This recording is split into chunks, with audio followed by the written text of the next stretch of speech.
बोलते हिंदुस्तान पे तमाम दर्शकों का स्वागत है। उत्तर प्रदेश में क्या जाति का वर्चस्व हो रहा है? एक जाति ठाकुर, और उसी के इर्द गिर्द तमाम सियासत भी चलेगी, अधिकारी भी वैसे ही चलेंगे। वो उसी जाति के विधायकों की सुनी जाएगी और बाकी जो जातिगत समीकरण हैं वो उलट दिए जाएंगे, उनकी तमाम सुनवाई को अनसुना कर दिया जाएगा। क्या ये हो रहा है उत्तर प्रदेश में? हमारे साथ आलोक पाठक जी, इनके साथ हम चर्चा करेंगे। आलोक जी, स्वागत है आपका।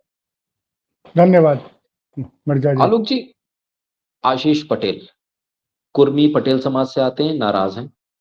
संजय निषाद मछुआ समाज से हैं, वो भी नाराज बताए जा रहे हैं। नंद किशोर गुर्जर गुर्जर समाज से आते हैं, नाराज बताए जा रहे हैं। इसके अलावा ब्राह्मण समाज से आने वाले कई विधायक, उसकी तो एक लंबी फहरिस्त है, जो नाराज हैं। जाट नाराज हैं। ये बताया जा रहा है कि मुजफ्फरनगर का चुनाव याद कर लीजिए, पता चल जाएगा कि कितनी नाराजगी है। खुश कौन है उत्तर प्रदेश में?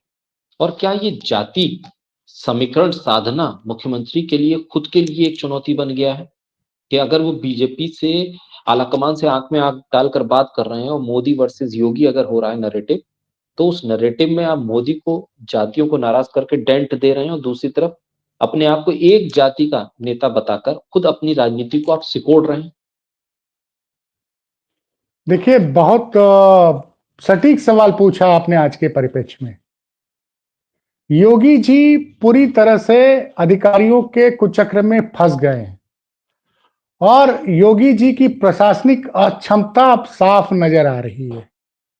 ये जो आपने नाम गिनाए हैं, ये सारे लोगों ने पिछले 5-6 दिनों में इतने ऐसे सवाल पूछे हैं जिन सवालों का जवाब योगी सरकार दे नहीं पा रही है।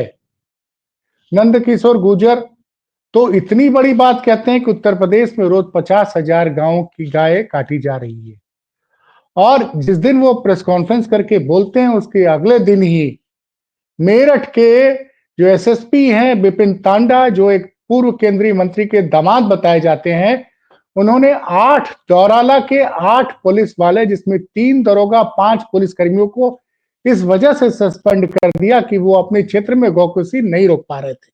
आप समझिए, वो प्रेस कॉन्फ्रेंस करते उसके अगले दिन ही मेरठ में, और पूरा उनका आरोप था। उन्होंने बकायदे एक चैनल के लिए, मैंने नंद किशोर गुर्जर का इंटरव्यू भी किया था, उसमें उन्होंने बताया था कि कैसे वो ये इस आंकड़े तक पहुंचे कि 50,000 गाय काटी जा रही है। उन्होंने एक फैक्ट्री का भी नाम लिया और तमाम चीजों का जिक्र किया। तो ये एक तो गुर्जर की नाराजगी है। नंद किशोर गुर्जर वैसे गुर्जर समाज के नेता माने जाते हैं। यहां सिर्फ गायों की बात नहीं की, उन्होंने कहा कि महिलाएं भी सुरक्षित नहीं है मिर्जा साहब। और एक बात और भी कही उन्होंने मुझसे कि उत्तर प्रदेश में महिलाएं अब सोने के नहीं, लोहे के जेवर पहनने लग गई हैं, क्योंकि सोने के जेवर छिन जाएंगे तो ज्यादा नुकसान होगा। वो कह रहे हैं बेटियां सुरक्षित नहीं है। और आगे बढ़ के तो उन्होंने एक लाइन और बोली कि गौकुशी करने वाले, महिलाओं के साथ अपराध करने वाले और अपराधियों के लिए उत्तर प्रदेश अब स्वर्ग बन गया है। तो योगी के दावे को ध्वस्त किया नंद किशोर गुर्जर ने। और एक सवाल का जवाब में और बोले कि पिछली बार जब मैंने विधानसभा में विरोध किया था तो मेरे साथ 295 विधायक भाजपा के मेरे साथ आ गए थे। मतलब इशारों उन्होंने संख्या बल भी बता दिया। अब आते हैं दूसरे मंत्री आशीष पटेल। वो लगातार सरकार के कुछ चुनिंदा अधिकारियों पर आरोप लगा रहे हैं। और अधिकारी कौन है? शिशिर सिंह, अमिताभ यश, मृत्युंजय कुमार, और कल उस लिस्ट में एक नया नाम जुड़ा है, अभिनंदन सिंह का, जो कि मिर्जापुर के अभी वर्तमान में एसएसपी है, चुनाव के समय से एसएसपी हैं। और उन्होंने एक बड़ा आरोप लगा दिया कि अभिनंदन सिंह जो मिर्जापुर के एसएसपी हैं, वो अनुप्रिया पटेल जो आशीष पटेल की पत्नी है, उनको चुनाव हराने के लिए लगे हुए थे। अभी ये सब चल ही रहा था कि एक बयान दे दिया संजय निषाद ने।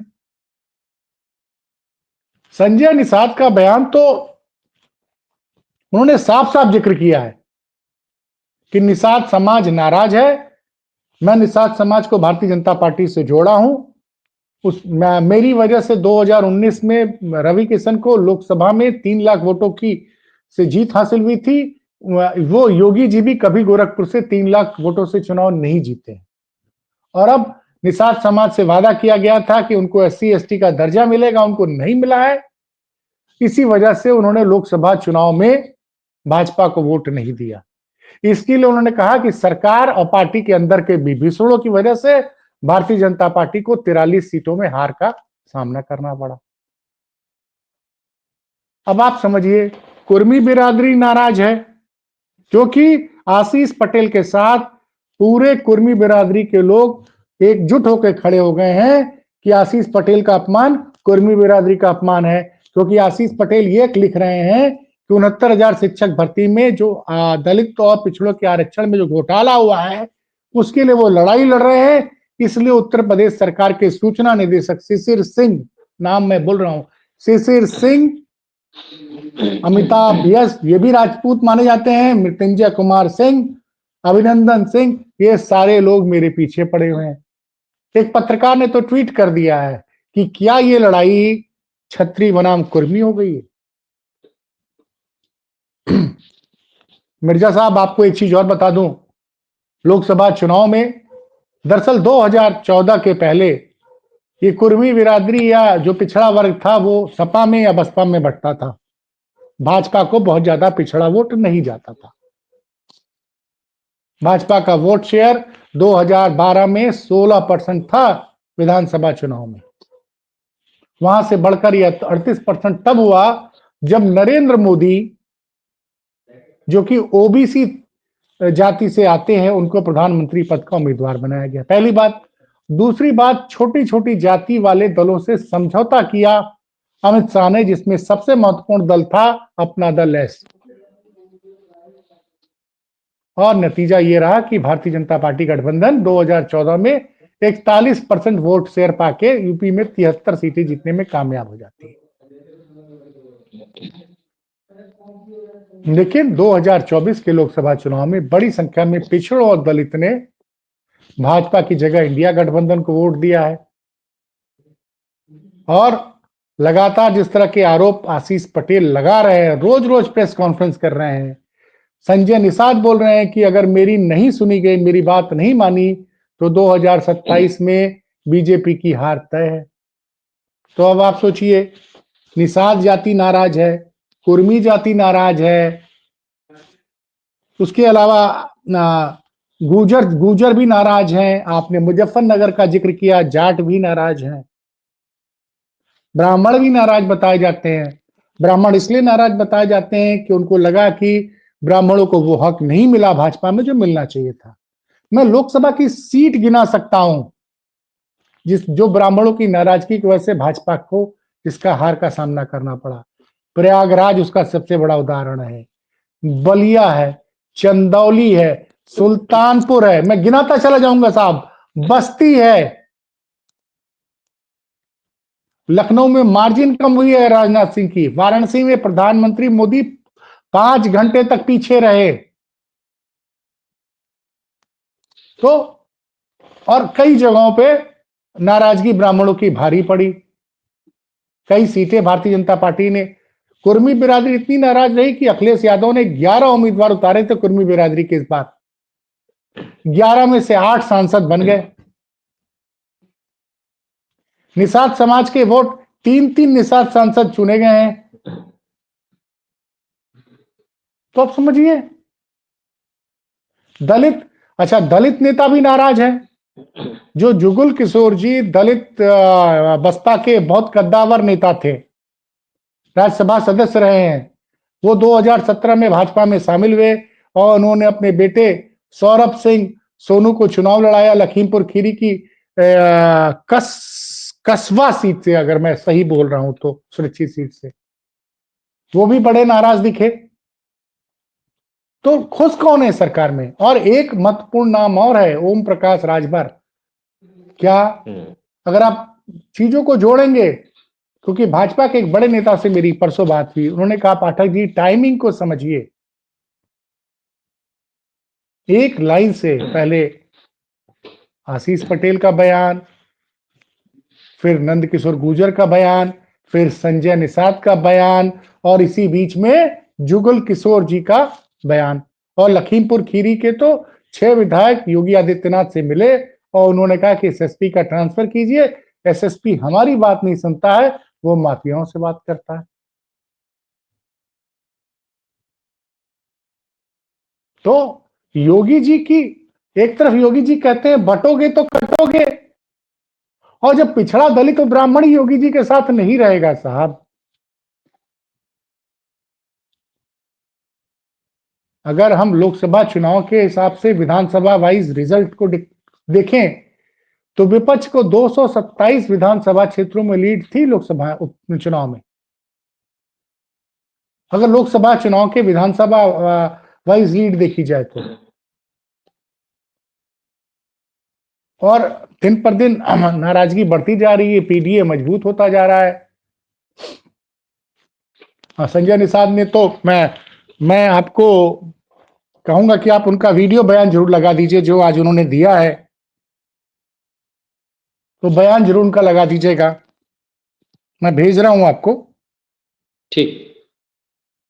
तो उसमें बोला है,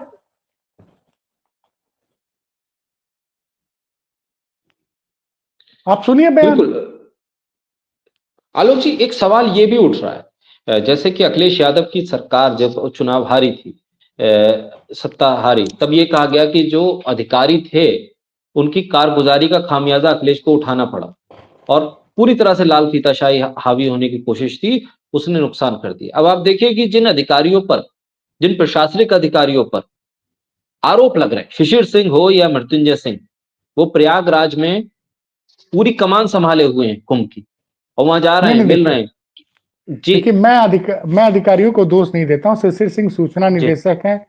सूचना जी निदेशक का काम है कि कुंभ पे कार्रवाई करे, कुंभ की मतलब प्रचार प्रसार हो। मृत्युंजय सिंह अधिकारी नहीं है, सूचना सलाहकार है।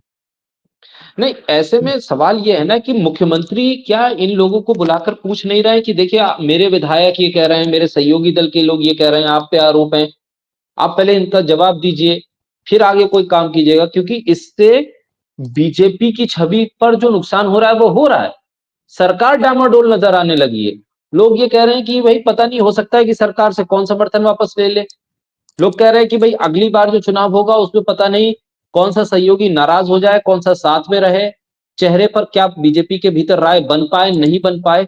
तो बहुत सी स्थिति ऐसी बन जाएगी कि बीजेपी खुद ये नहीं समझ पाएगी कि उसे राजनीति कैसे करनी है, विधानसभा की तैयारी कैसे करनी है, चुनाव विपक्ष से लड़ना है या अपने भीतर तमाम लड़ाइयों को पूरा करना है। देखिए, जिस दिन आशीष पटेल ने पहली बार आरोप लगाया था, कि और शिशिर सिंह 2018 नवंबर से सूचना निदेशक के पद पर हैं, 6 साल से ऊपर हो गया एक पद पर बैठे हुए, उनका ट्रांसफर किया जा सकता है, लेकिन नहीं किया गया। मतलब योगी जी को इन आलोचनाओं पे कोई फर्क नहीं पड़ता है। यहाँ एक महत्वपूर्ण बात मैं आपको बता दूं, आशीष पटेल प्रेस कॉन्फ्रेंस करते हैं, आरोप लगाते हैं, अगले दिन तमाम अखबारों में और छोटे छोटे चैनलों में खबर चलती है कि योगी जी ने बुलाया आशीष पटेल को और आशीष पटेल को डांटा और आशीष पटेल ने माफी मांग ली।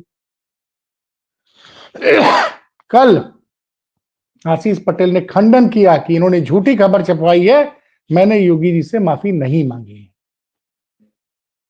और उसके बाद वीडियो, अब देखिए, मैं अगर नौकरी कर रहा हूं, मैं अगर नौकरी कर रहा हूं तो जो मेरी ड्यूटी है मैं करूंगा। तो वो कुंभ में उनकी ड्यूटी लगाई गई है, वो कुंभ में इंतजाम देख रहे हैं, क्योंकि 14 तारीख से कुंभ शुरू होने वाला है। लेकिन जो कल का भी ट्वीट है आशीष पटेल का, जो उन्होंने फेसबुक पे भी लिखा है, ट्वीट पे भी लिखा है, ट्विटर पे भी लिखा है, उनका कहना है कि हमने माफी नहीं मांगी है, ये झूठी खबर चलवाई गई है कि मैंने योगी जी से मिलकर माफी मांगी है। अब उसको भी 24 घंटे बीतने जा रहे हैं और अभी तक योगी जी ने उनका ट्रांसफर नहीं किया। इसका मतलब योगी जी को इन बातों को इग्नोर कर दिया है, और योगी जी पूरी तरह से आर पार की लड़ाई लड़ने के लिए तैयार खड़े हुए हैं। क्योंकि कई लोगों का कहना है कि आशीष पटेल हो या अनुप्रिया पटेल हो, ये सारे लोग इतना कुछ इसलिए लखनऊ में बोल रहे हैं कि इनको ऊपर से मौन समर्थन मिला हुआ है।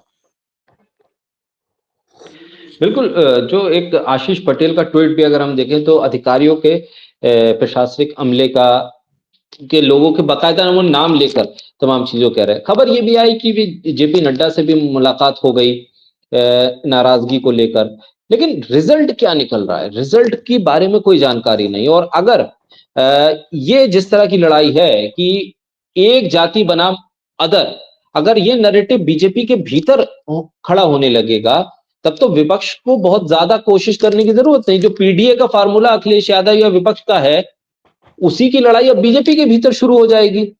हर जाति के नेता, हर जाति के विधायक खुद के सम्मान या अपने अधिकार की लड़ाई वहां भीतर लड़ रहे हैं और वो कह रहे हैं कि भाई हमें सम्मान नहीं मिल रहा। तो ये तो बहुत मुश्किल भरी राजनीति अब योगी आदित्यनाथ के लिए आने वाले वक्त में होने जा रही है। देखिए, इसका खामियाजा उत्तर प्रदेश में लोकसभा चुनाव में भारतीय जनता पार्टी को उठाना पड़ा। संजय निषाद ने कहा कि 43 सीटें हम इसी वजह से हारे हैं क्योंकि जो ओबीसी जातियों से या दलित जातियों से जो वादा किया गया था वो पूरा नहीं किया गया। यही बात अनुप्रिया पटेल ने चिट्ठी लिख के कही थी, यही बात आशीष पटेल कह रहे हैं, यही बात संजय निषाद कह रहे हैं।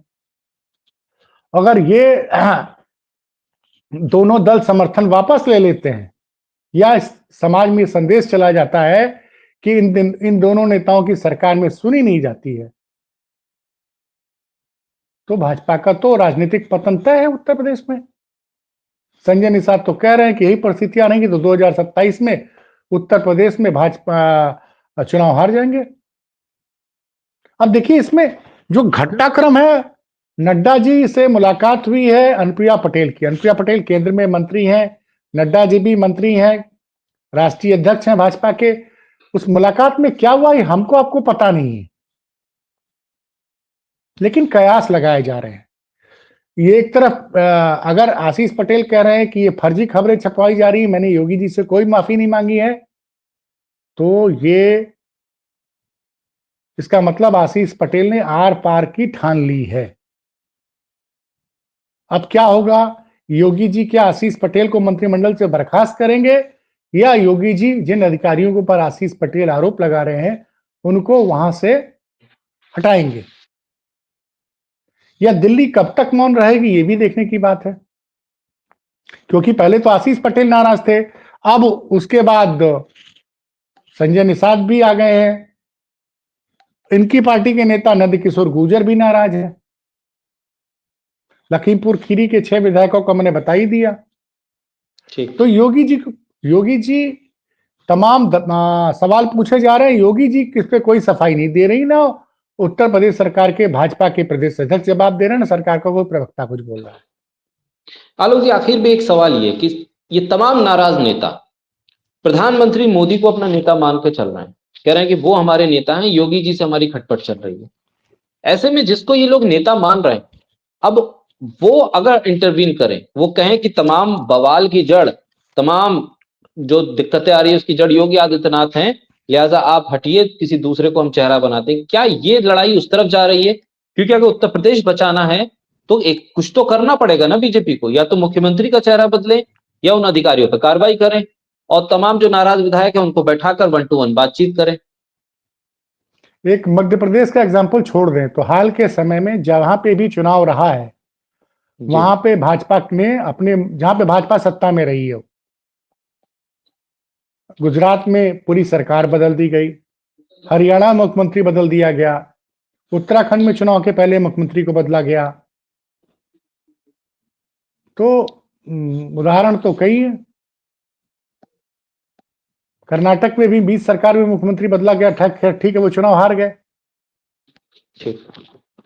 तो ये और एक साफ दिख रहा है कि बीजेपी अब पिछड़ों को एक पिछड़े चेहरे आगे कर रही है। हरियाणा में नायब सिंह सैनी को मुख्यमंत्री बना दिया गया, जो कि विधानसभा चुनाव के 11 महीने पहले, और भाजपा ने वहां जीत हासिल कर ली। तो ये संभावना तो पूरी तरह से स्पष्ट दिख रही है। ठीक, तो ये तो स्पष्ट है, कब होगा कैसे होगा, देखिए मोदी और शाह के दिमाग में क्या चल रहा है इसको प्रिडिक्ट करना बहुत आसान नहीं है। लेकिन अगर इनके ऐसे सहयोगी दल जो कि अपना दल पिछले 10 सालों से मजबूती से मोदी जी के साथ खड़ा है और हर प्रेस कॉन्फ्रेंस में आशीष पटेल और अनुप्रिया पटेल कह रहे हैं कि दलित और पिछड़ों के हक के लिए नरेंद्र मोदी हमेशा मजबूती से खड़े रहते हैं,